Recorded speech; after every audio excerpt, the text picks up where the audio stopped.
Thank you very much, Mr. Speaker. Mr. Speaker, the point of collecting data is to understand an issue and then make decisions to either benefit or to reduce harm. The province's own report states that the government can't make good decisions on groundwater and aquifers because it doesn't have enough data. In other words, it risks making bad decisions. My questions are to the Minister of the Environment. How can the Minister know what the acceptable amount of water that can be diverted from aquifers is if he doesn't have the data? The Honourable Minister. Mr. Speaker, the member is absolutely correct. And that's precisely the reason why we've identified learning more about the connection between groundwater and surface water, how the groundwater aquifers contribute to surface water and vice versa, is critical as we go forward and deal with what will inevitably become a decision that needs to be made at some point in the future. But I can assure the member that that point is not today.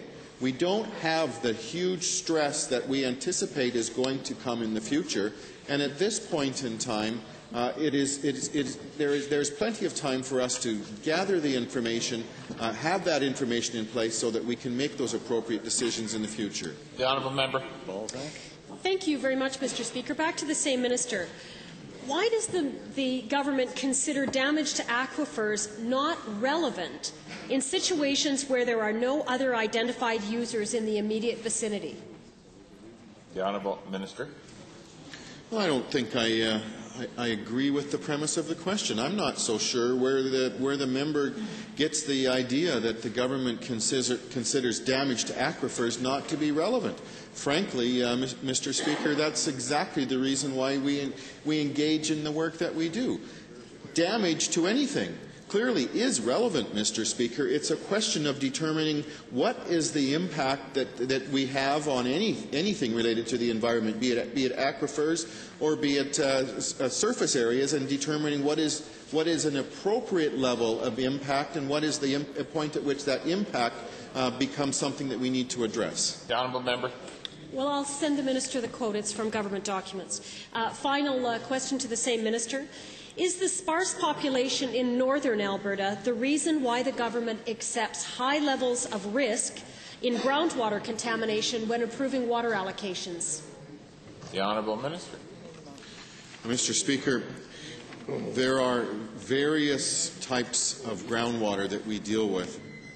There are water allocations in northern Alberta that are dealing with saline sources of water, deep well sources. There are sources of water that are where water is in contact with bitumen, where there are some natural contaminants that are located within the water, and then there are water sources, groundwater sources, that would be more traditionally associated with what you would encounter in southern Alberta.